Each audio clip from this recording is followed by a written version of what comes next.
Baik, kita sambung balik berkenaan tentang rukun hibah. Yang tadi kita kupaskan berkenaan tentang rukun hibah pemberi. Yang pertama pemberi, kedua iaitu penerima. Dan yang ketiga, apakah rukun hibah yang ketiga? Iaitu barang yang dihibahkan. Apa barang yang dihibahkan itu? Iaitu syarat barang yang dihibahkan wujud ketika hibah. Tidak sah menghibahkan barang yang tidak wujud ketika pemberian, kerana implikasi kontrak hibah ialah pembinaan hak milik secara serta-merta. Dalam keadaan pembinaan membabitkan barang yang tidak wujud, maka hibah tersebut terbatal. Macam mana hibah yang tak wujud? Hibah yang dalam keadaan hutang. Kalau rumah masih dalam keadaan hutang, tak boleh tuan-tuan buat hibah. Ni saya bagi tahu secara praktisnya, tak boleh. Walaupun ada orang tanya, Ustaz, kalau rumah tu ada MRTT macam mana? Tu nanti kita akan kupas sekali. Kita ada fatwa sebenarnya dalam bab hibah ni. Fatwa berkenaan hibah ni tak ada lagi. InsyaAllah kita akan keluarkan dalam tahun ni atau tahun depan. InsyaAllah doakanlah semoga fatwa hibah keluar. Bila ada fatwa, baru kita boleh wujudkan enactment. Panjang cerita tu nak buat undang-undang ni. Maknanya dalam undang-undang kita yang sedia ada pun hibah, undang-undang hibah memang tak ada. Sebab tu sekarang ni macam-macam orang guna konsep hibah. Hibah umrah lah, hibah amanah lah, hibah takaful lah. Macam-macam hibah orang guna. Tetapi hibah yang macam mana sebenarnya yang kita nak ni? Cuma dalam kaedah undang-undang hibah yang ada adalah dalam Akta Kewangan Islam 2013 yang berkenaan tentang hibah takaful, itu sahaja. Siapa ambil hibah takaful kat sini? Semua tak mengaku kan? Ada yang ambil. Kena faham konsep hibah takaful. Yang ambil sebenarnya bagus sebenarnya. Saya kata tak apa, bagus. Tapi lepas ni jangan jumpa saya pula, Ustaz ejen takaful lah. Jangan jumpa saya. Kan? Tapi kalau PM saya boleh lah. Tiba-tiba lah. Okey. Hibah takaful ni konsep dia macam ni tuan-tuan. Konsep dia seperti konsep khairat kematian. Kalau tuan-tuan di masjid surau ada khairat kematian, setahun sekali kita bayar berapa? Contoh RM50. Adakah RM50 tu kita dapat balik? Tak. Waktu bila kita dapat? Waktu mati. Dah mati pun dapat. Siapa dapat? Waris kita dapat. Contoh, isteri kita hidup, isteri yang dapat. Adakah itu harta pusaka kita? Tidak. Itu adalah manfaat kematian. Maka dia boleh guna isteri itu pula nak guna macam mana. Konsep hibah takaful yang saya study macam tu lah. Yang saya buat kajian, saya buat research. Itu kaedahnya konsepnya, manfaat kematian. Contoh kita carut takaful. Sumbangan manfaat kematian dapat berapa? Contoh RM1,500,000, RM200,000 contoh, RM200,000.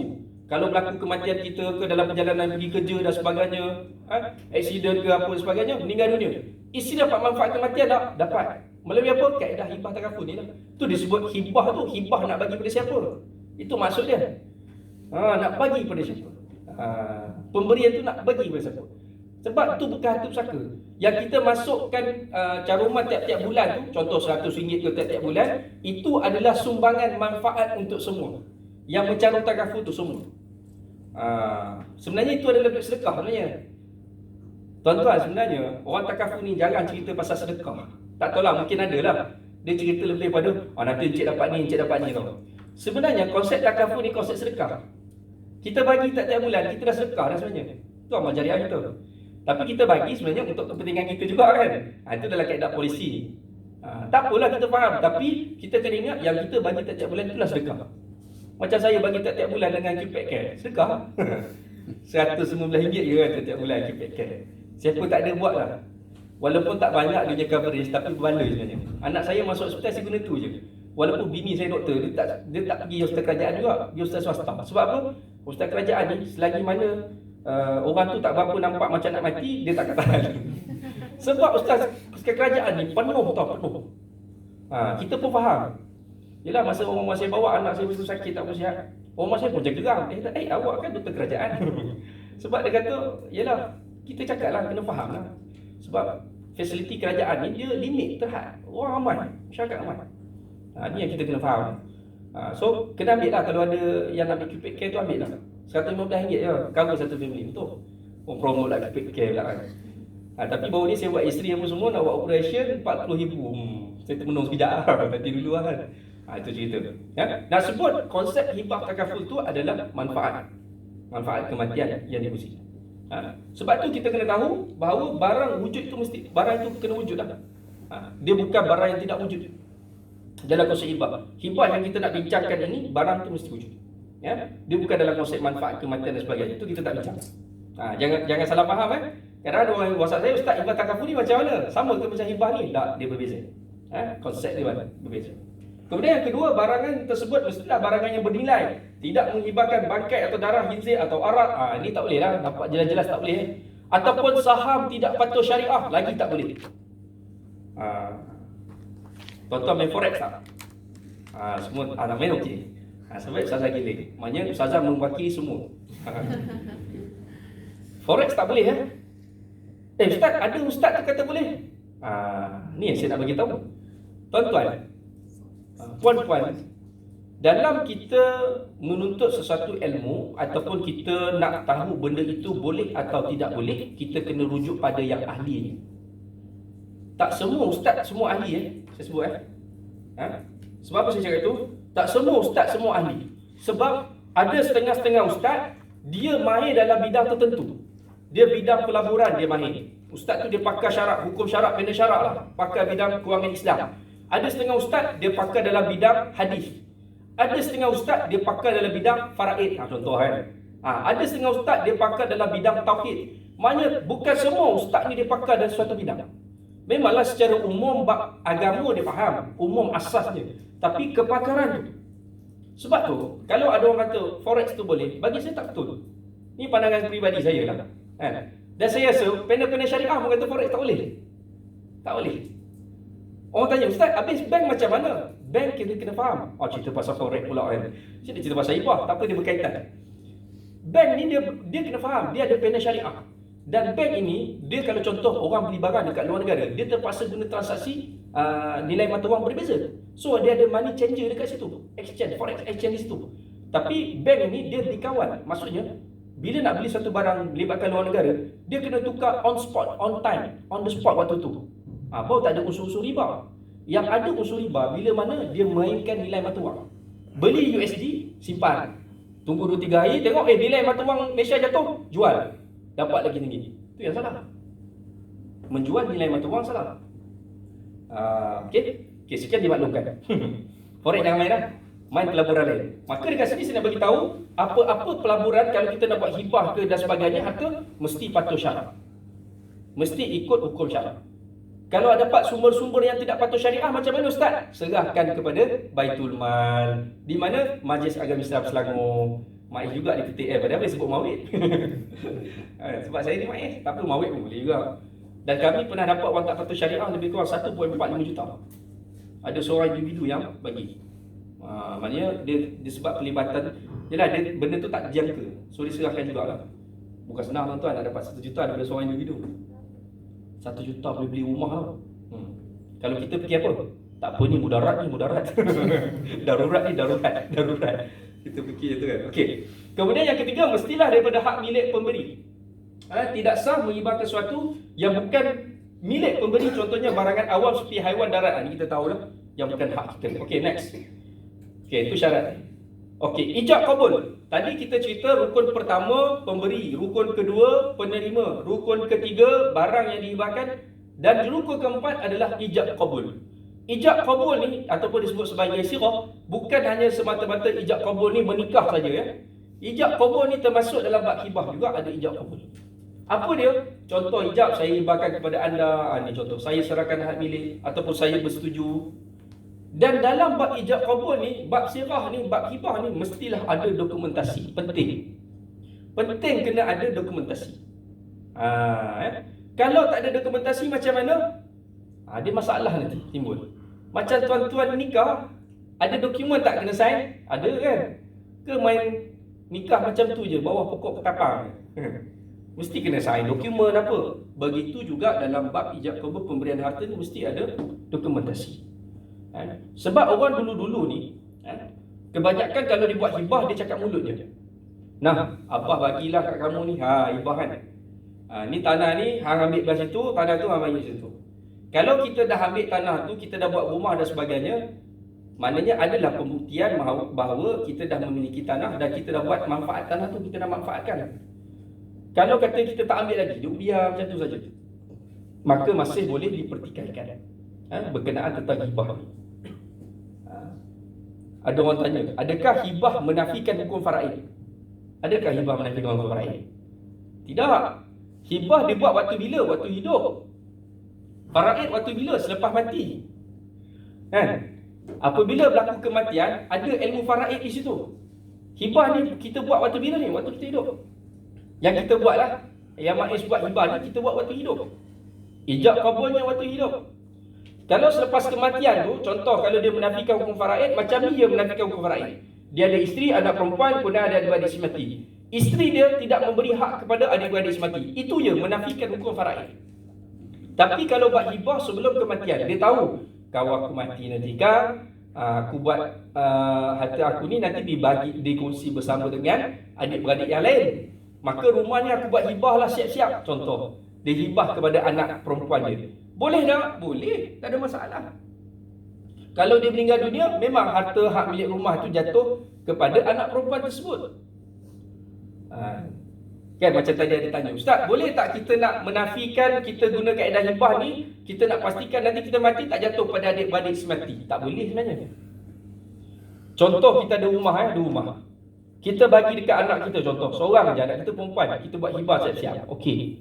Kalau kita bagi, kita meninggal dunia waktu tu, okeylah, jadi harta kepada anak perempuan, dia tak jadi harta pusaka rumah yang dihibahkan tu. Tapi kita kena ingat, kalau kita ada duit simpanan lain, kita ada barang kemas lain, maka itu harta pusaka. Waris adik-beradik mesti dibahagikan juga. Nampak tak? Dia tak boleh nafikan tau. Ustaz, kan ni saya cari harta. Tak, sebab tu kita kena faham, faraid ni adalah penghubung silaturahim. Faraid ni penghubung silaturahim. Tapi orang tak anggap macam tu, Ustaz. Orang rasa macam faraid tak adil. Tuan-tuan, saya nak sebut, hukum yang Allah Ta'ala jadikan dah yang terbaik. Dia jadi masalah kita duk petikan ni sebab apa? Nafsu kita. Tu je. Kita ni, Allah Ta'ala jadikan hukum ni kita tak tahu tau. Sebab Allah Ta'ala ni lebih maha mengetahui antara hikmahnya. Macam bab poligami. Orang kata, dengar soal poligami, marah semua orang. Tak boleh terima. Mana boleh Ustaz, poligami tak adil. Dia poligami yang tak adil tu bukan poligami. Yang tak adil tu lelaki yang berpoligami. Tu kena faham, beza dua tu. Kalau lelaki tu katalah kahwin 4 dia berlaku adil. Contoh, dia ada bisnes, dia buka 4 cawangan, 4 tu dibagi kepada bini dia, contoh. Maknanya tak ada isu apa, dia berlaku adil, bisnes dah apa semua bagi. Maka yang salah bukannya poligami itu, yang salah adalah orang yang melaksanakan poligami. Kalau dia berkahwin nombor 2, nombor 3, dia tak bagi nafkah isteri pertama, isteri kedua, dia salah. Nampak? Bukan senang nak berpoligami tu. Sebab tu saya tak poligami. Macam okey, nak bagi tahunya di sini bahawa harta itu, saya nak sebut hibah ini mestilah ada 4 rukun yang lengkap dan kena ada dokumentasi.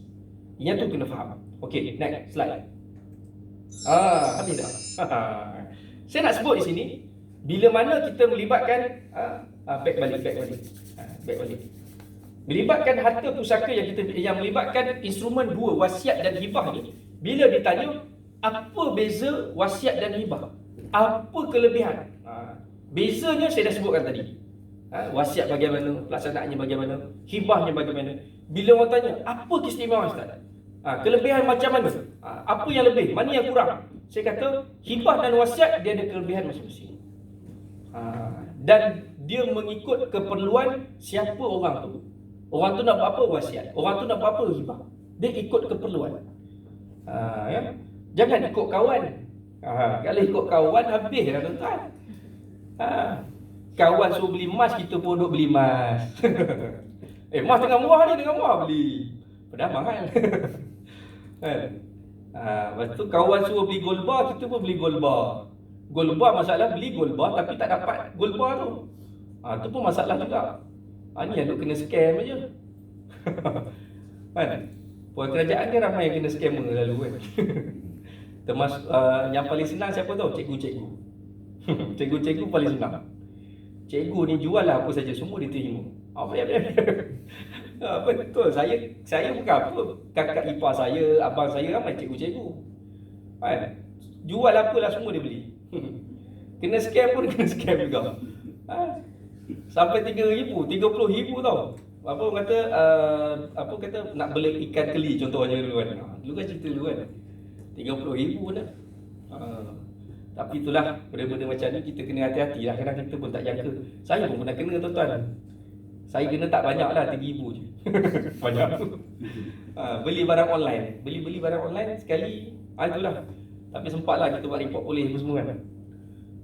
Nak buat macam mana kan. Kita tak ada rezeki. Anggaplah itu sebagai kita punya panggil apa kita kafarah kita. Mungkin Allah Ta'ala nak hapuskan dosa kita dengan macam tu. Tak apalah kan. Dia kena fikir gitulah, positif lah, kena fikir positif. Jangan fikir negatif saja tak jadi. Macam bab perancangan harta, kena fikir positif. Dalam kita membincangkan bab pusaka, kena fikir positif. Contoh. Antara contoh orang nak buat hibah ni saya buat contoh ni. Contoh sebab apa orang tu nak buat hibah? Siapa boleh cakap? Siapa boleh tanya jawab? Sebabnya saya beritahu antara sebab lah. Antara sebab pasangan itu hanya ada anak perempuan, betul tak?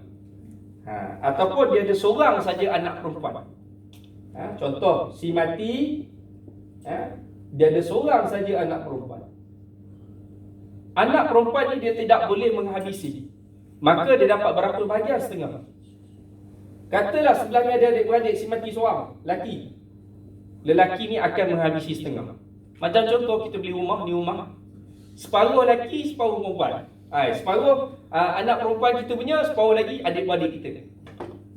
Itu yang kadang-kadang orang nak buat hibah disebabkan ni. Hakikatnya kita kena faham, walaupun kita contohlah kita nak buat hibah, katalah buat hibah rumah saja. Kita kena ingat harta-harta yang lain adik-beradik si mati masih ada hak lagi. Apa dia? Duit simpanan, barang kemas yang sebut tadi itulah. Ataupun contoh barang-barang yang kita beli, yang dimiliki, kenderaan dan sebagainya ada hak. Cuma yang hibahnya adalah rumah sahaja. Katakanlah kita hibah kepada anak perempuan kita seorang. Contoh ni kita tak mati lagi lah, hidup kan. Kita hibah kepada anak perempuan seorang. Kemudian anak perempuan tu mati dulu. Dia jadi harta pusaka tak? Jadi harta pusaka. Kena pula anak perempuan kita dah berkahwin. Suami dia ada hak tak? Ada hak. Oi, jenuh juga Ustaz kalau nak buat hibah macam ni. Tu saya kata. Dia tengok keperluan orang tu. Kalau kita ada tanah atau rumah banyak, ada 2-3 biji rumah ataupun ada tanah yang tidak terpakai, kita nak bagi kepada anak, okeylah. Janganlah sebiji rumah tu kita bagi kepada anak perempuan. Sebab tu kalau ada orang rumah, saya akan tanya tu, puan ni ada rumah berapa banyak? Saya ada sebiji ni Ustaz, saya nak bagi kepada anak saya. Puan tak menyesal ke? Lagi kalau puan jual, kalau anak puan jual macam mana? Dia termenung sekejap. Takut. Saya kata jangan takut. Kod tu boleh jadi ada. Sebab kita pernah dapat kes mak ni mak angkat, dia buat hibah kepada anak angkat perempuan. Kemudian bila anak angkat perempuan tu berkahwin, tiba-tiba anak angkat tu dia nak jual rumah tu. Yang suruh jual ni siapa? Suami angkat tu. Suami kepada anak angkat tu nak jual rumah. Mak angkat dia telefon kami, pejabat. Kebetulan saya kat situ, saya dekat pejabat, dia telefon, saya jawab. Saya tanya kenapa puan buat hibah macam ni? Puan tahu tak implikasinya? Saya tahu Ustaz, kalau saya mati ni jadi hak milik anak angkat saya. Sebab kalau buat pusaka memang anak angkat saya tak dapat. Kenapa puan tak buat wasiat? Saya tahu hibah je Ustaz. Wasiat sebab saya dengar wasiat ni boleh dipertikaikan. Dia pergi dengar cakap kawan-kawan ni. Lepas tu buat dengan agensi, kadang-kadang agensi ni ada setengah-setengah yang boleh explain detail, okey. Yang jenis kata, boleh. Boleh saja ni pun payah juga. Bila dah jadi macam tu, saya cakap, itu kalau puan rasa puan boleh mati dulu sebelum anak angkat tu. Sekarang ni puan tak mati-mati lagi. Anak angkat tu nak jual rumah, macam mana? Itu hak dia, saya kata. Kata, macam mana Ustaz? Itu hak dia, puan. Dia dah menangis-nangis telefon. Dia menangis-nangis telefon. Itulah saya ingat lagi pepatah Melayu kata apa tau? Sayangkan anak, tangan-tangan kanan. Sebelum kita kena penangan. Ini dah kena penangan ni dengan anak. Boleh kita nak bagi hibah kat anak, boleh. Tapi berpada-pada lah. Kalau ada tanah-tanah yang lain ke apa, bagilah. Kalau rumah sebiji tu lah kita duduk buat wasiat cukup dah. Walaupun ustaz kata WhatsApp boleh tikai, tak apa, nanti ada orang pemudah cara yang menguruskan harta tu, selesai lah masalah. Yang penting kita uruskan harta kita dengan baik, ataupun sekurang-kurangnya kebajikan kita tidak diabaikan, itu je. Tuan-tuan jangan assume tau, bila kita dah kahwin, dah ada anak, kita boleh assume nanti anak aku jaga akulah. Janganlah tuan. Saya selalu pesan dengan rumah saya, anak ni kita jangan berharap, maksudnya dah besar ni, dia mesti ada tanggungjawab. Macam saya lah, saya anak 7 orang. Anak 7 orang pula. Saya adik-adik 7 orang, tersyasyun. Saya tengok tuan suami tu lain macam kan. Tak kata 7 orang. Terkejut. Saya adik-adik 7 orang. Anak baru 2. Isteri pertama je. Isteri pertama je. Saya adik-adik 7 orang. Saya nombor 7. Dia kalau orang Jerman ni anak nombor 7 dia paling sayang. Bongsu lah, anak bongsu kan. Dia kalau orang Jawa ni anak bongsu ni paling sayang tau. Jangan buat main-main. Macam kes rumah pusaka arwah bapak saya. Bila kita nak agih pusaka, saya pakat dengan adik-adik, saya cakap dengan abang-abang saya, abang, kita bagi je lah dekat mak kan, bagian-bagian ni abang dan kakak saya cakap. Saya cakap dengan kakak dengan abang saya, sebab apa? Kita ni kebajikan dengan mak kita tak berapa banyak sangat. Inilah kebajikan kita, kita serahkanlah pada mak kan. Maknanya dalam kaedah faraid disebut sebagai takharruj. Maka kami adik-beradik serah pada mak saya, bagi pada mak. Pada balik bijak lagi kan. Maka dekat isu kita, bila adik-beradik setuju bagi rumah tu, tanah tu jadi hak milik mak saya seorang lah, nama seorang kan. Bila jadi nama milik mak saya seorang, mak saya pernah panggil saya, "Leh, main datang rumah jap, mak nak cakap." Okey. Mak kata apa? Mak saya kata apa? "Mak ingat rumah ni mak nak bagi kat kau je lah." Kan nak bongsu. Orang Jerman dengan anak bongsu ni jangan buat main. Saya cakap dengan mak kalau nak bagi hibah kat saya boleh, tak ada masalah. Tapi kadang-kadang takut abang-abang, kakak-kakak tiga macam mana? Saya cakap dengan mak saya, tak apalah mak, nanti mak tak ada, kita bagilah faraid je lah nanti kan, bagi-bagi adik-beradik lah. Mak saya pun okey lah. Tok lepas tu 2-3 bulan, mak saya panggil saya, rupanya dia nak buat wakaf pula dah. Dia kata, mak nak buat wakaf ni. Rumah ni, rumah sewa semua yang ada ni, mak nak buat wakaf. Tapi wakaf itu selepas kematian dia lah, disebut sebagai wakaf taklik, yang kita daftarkan di bawah Pembinaan Wakaf Selangor, di bawah Menteri Agama jugalah. Saya kata, mak semua nak buat wakaf, sungguh. Saya pun panggil adik-beradik, saya kata, mak ceritalah dengan adik-beradik supaya abang-abang semua tak cerita belakang kan. Ada abang pun jenis macam, termenung kan. Abang selong saya kata apa, mak kalau mak wakaf nanti kan, nanti kita nak pergi mana lagi kan. Abang sulung kan, biasalah abang sulung ni dia sentimental sikit kan, dia lemah lembut sikit. Mak saya kata apa, kalau mak hidup pun hampa semua tak datang. Ini kalau dah mati langsung tak ada lah. Mak kita boleh cakap tu senyap lah, saya pun senyap kan. Satu lagi, bukan apa, orang tua ni tuan-tuan, bila dah usia macam tu, dia nak buat amal kebajikan. Dia kata apa, kalau mak tak buat wakaf bila lagi? Takkan mak nak mati, mak dah mati nanti nak tunggu korang semua buat wakaf untuk mak? Betul juga. Anak ustaz tak ustaz, belum tentu nak wakaf. Gitulah. Maka bila hasrat dia dah begitu, baik, tak apalah, kita raihkan. Itu kadang-kadang kita kena lihat di situ juga. Dalam kaedah pemberian, pembahagian tu bagaimana keadaannya, implikasinya. Macam tu lah, kena lihat implikasi. Sebab mak saya cakap apa, korang semua dah ada rumah sendiri, dah ada kehidupan sendiri, okey lah. Begitu juga saya cakap dengan rumah saya, kita ni kalau ada anak, jangan mengharap macam tu. Dia ada laluan dia. Anak-anak ni masih kecil ni kan, kalau kita ada anak kecil kan, dia afdalnya anak kecil ni, dia sebelum tidur kita suruh dia baca doa. Doa apa? Untuk kedua ibu bapa. Sebab doa budak kecil ni dia tidak ada dosa, tuan-tuan. Bacalah doa itu, walaupun nyanyi, lagu apa, dia punya bacaan doa dia menyanyi-nyanyi kan, Allahumma filan, siap gaya-gaya dia ni, ikutlah. Kalau yang tak ada anak kecil macam mana ustaz? Cari anak kecil. Itu saya nak sebut bahawa dalam kes hibah ini, kita kena ingat, bila kita buat hibah, kita bukan menafikan faraid. Faraid ilmunya ini. Cuma kita kena faham, setengah-setengah orang bila tahu buat pembahagian faraid itu, dia buat hibah mungkin atas sebab itu. Sebabnya kadang-kadang kita kena faham, dia buat atas dasar kasih sayang. Dan saranan saya kalau nak buat hibah, pastikanlah kita ada harta-harta yang lain. Jangan sebiji tu lah kita nak bagi, lain-lain kena jual, sia-sia je hidup kita. Itu kena tengok implikasinya dan kesan.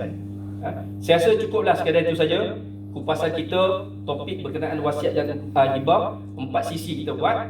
Dan insyaAllah kalau ada persoalan-persoalan, pertanyaan-pertanyaan, bolehlah rujuk. Buka slide seterusnya, ni rujukkan di sini. Di situ nombor telefon saya, kemudian nombor telefon pejabat, pejabat kami, dan bawah ni laman web lah, boleh masuk tengok Facebook. Kita ada live setakat ni, insyaAllah setiap hari Selasa jam 9.30 pagi, Baitul Mal MAIS kita buat live IKIM, radio IKIM, hari Selasa jam 9.30 pagi, bicara berkenaan tentang Baitul Mal dan pusaka, tak silap saya, tajuk tu. Dan kemudian kita akan ada setiap hari Rabu bermula bulan 9 nanti jam 10 pagi, tak silap saya, sehingga 10.30 atau 11 pagi sejam, bicara pasal pusaka juga dalam channel Fatih Team dengan MAIS sekali lah, dalam Facebook MAIS kita akan buat. Sebab kita nak musim-musim pandemik ni, bukan orang boleh dengar kuliah dekat bilik kuliah semata-mata, tapi dekat orang sebut sebagai webinar kan, web seminar dalam web laman web. Kita nak buat macam tu lah, supaya kita lebar luaskan kita punya ilmu kita, dakwah kita ni lah, supaya masyarakat faham dalam mengurus takbir ni. Saya rasa cukup sekadar itu saja. Mohon maaf di atas kekurangan pada hari ini. Qulu qouli hadza wa astaghfirullah li wa lakum. Assalamualaikum warahmatullahi wabarakatuh.